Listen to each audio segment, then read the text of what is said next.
It would take a near 30-year battle for someone to be crowned as the first person on Earth to land a standing double backflip. Oh, wait, does that count?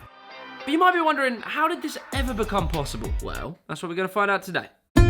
Supposedly, our tale starts in the 1960s, where there's a claim that a geezer by the name of Mickey Wachiro was the first and only person to be able to do a standing double backflip on flat. But in a quote, he says, unfortunately, there's no video evidence. Pretty convenient. However, fear not. A YouTuber by the name of Brant Axe put together some very comprehensive research into the history of the standing double backflip. In 1993, a gymnast by the name of Steve Elliott was the first person on film to do a standing double backflip from what is called a rod floor to a resi pad. Now, there was an 8-inch drop, meaning it technically wasn't on flat. Now, when it comes to the floor for a standing double backflip on flat, the floor is very important. For instance, a nice bouncy air track is kind of considered like the easiest to take off with. You get the most spring and the most bounce. But then next you have the rod floor, which is slightly harder than the air track, but slightly easier than a sprung floor. All of these floors give you a bit of spring, you know, a little extra kick to help you get round. But then you have hard floor.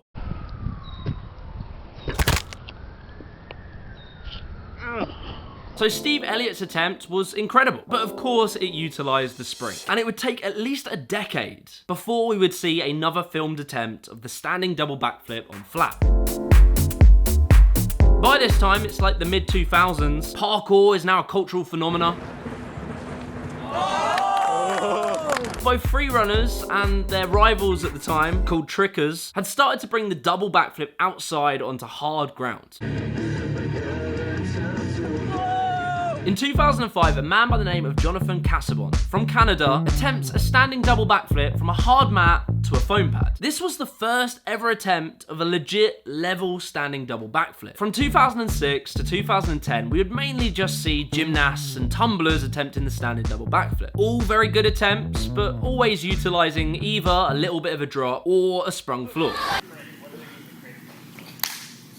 But by now, those trickers, who I mentioned earlier, they'd been in the lab cooking up some tricks, stylish ways of kicking the air, and these trickers had decided it was time. They were ready to enter the race for the standing double backflip. Today's video is brought to you by EHP Labs and the OxyShield Ultra Energy. And stick around for your chance to win a Tesla.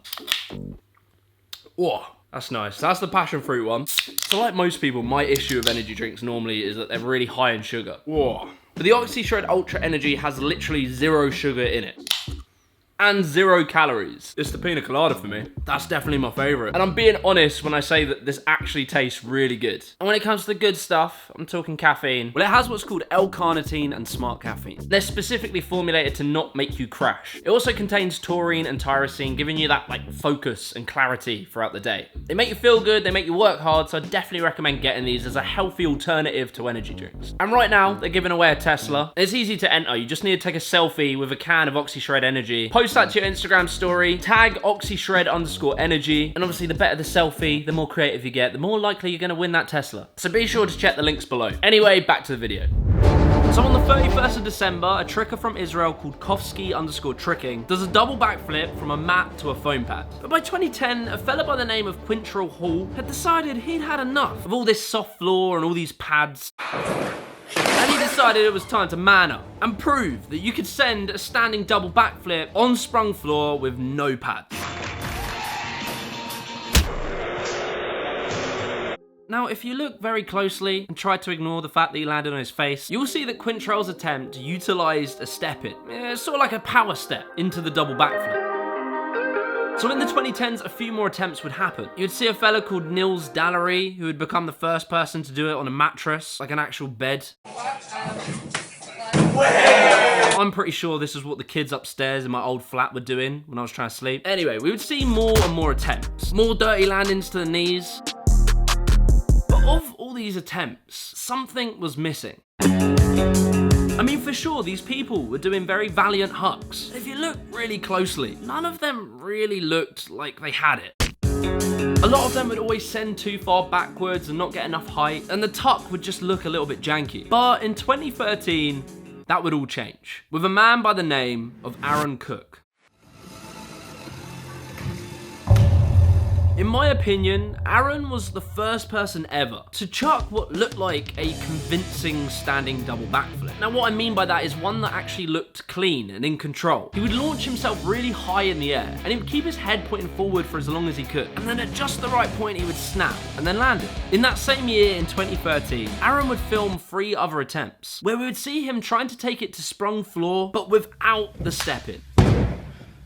And by now, some other standing double backflips had happened on different surfaces. The legendary freerunner Ben Jenks had hit one on an air track, and in 2014, Aaron Cook attempts one on a sprung floor. Up until now, all of these attempts had pretty much only happened in gyms, and so it was only so long before someone would decide to try it outside. So in 2014, an athlete by the name of Eugene Serogin decided to attempt one onto sand. On what looks like a slight incline, which is ridiculous. Like, I don't know why he didn't do it on a flat bit, but either way, he becomes the first person to ever attempt a standing double backflip outside into sand. The level of the double backflip was being raised so quickly. In 2015, a Vietnamese lad called Trung Kyong, probably saying that wrong, would become the first person ever to attempt a standing double backflip on hard floor with a thin mat. And of course he didn't land it, but the attempt had now happened. So by 2015 to 2017, a number of very legit attempts had happened. All on different setups and onto different mats, etc. But none were really looking like the standing double backflip on flat would truly be possible.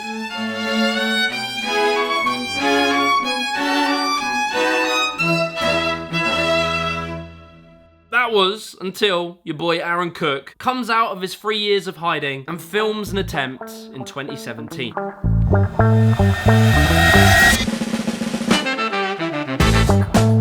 This attempt would become the world's first standing double backflip on flat on sprung floor with a step in. But there was a question on people's minds. Was Aaron Cook just like a genetic freak? You know, like an anomaly? Could this feat be attempted by someone else? Or was it just a one-off?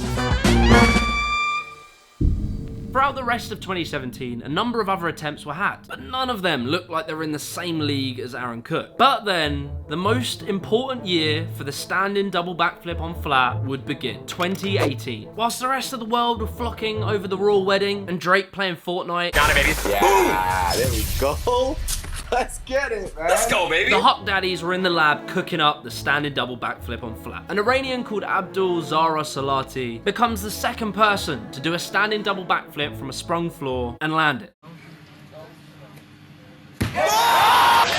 Now, it was onto like a foam pad, but a lot of people do consider this like the second successful sprung floor attempt. Now, it was definitely far less clean than Aaron Cook's, and it wasn't on just pure sprung floor. But that aside, this attempt was incredibly important because it showed that other people could do it. It wasn't just Aaron. But there was a problem. The standing double backflips that were being landed were all being landed in a gym, you know, utilizing a sprung floor. And for a standing double backflip to ever truly be landed, we would need to see people take it back outside to the grass. It was starting to look very possible that it might happen soon. Like every month, numerous attempts were being posted, with someone hoping to be crowned world's first.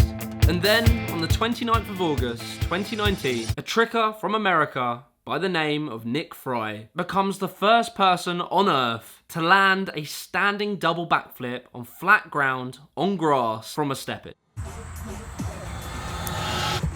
Yeah!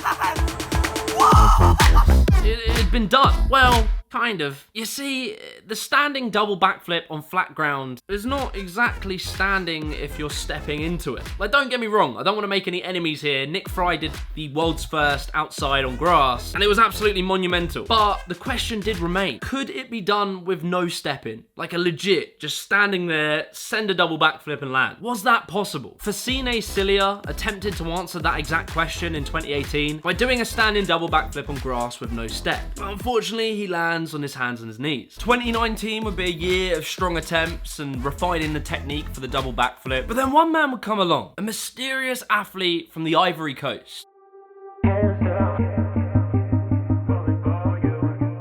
called Yaya Silla. On October 22nd, 2019, we see Yaya do a standing double backflip on grass with a tiny step in, becoming the second person on earth to ever do this. And then he followed it with like a tricking combo. The double back theologians speculated, could he be the chosen one? Could Yaya do it? And on the 24th of October, 2019, Yaya posts a clip to his Instagram. The world's first standing double backflip on flat grass with no stepping. It was done. The ring had been thrown into Mordor and the quest was over. Humanity had finally achieved the standing double backflip. I'm kind of being generous there. I didn't do anything. It was Yaya. If you enjoyed this video, be sure to leave a like and subscribe to the channel and watch this video right here.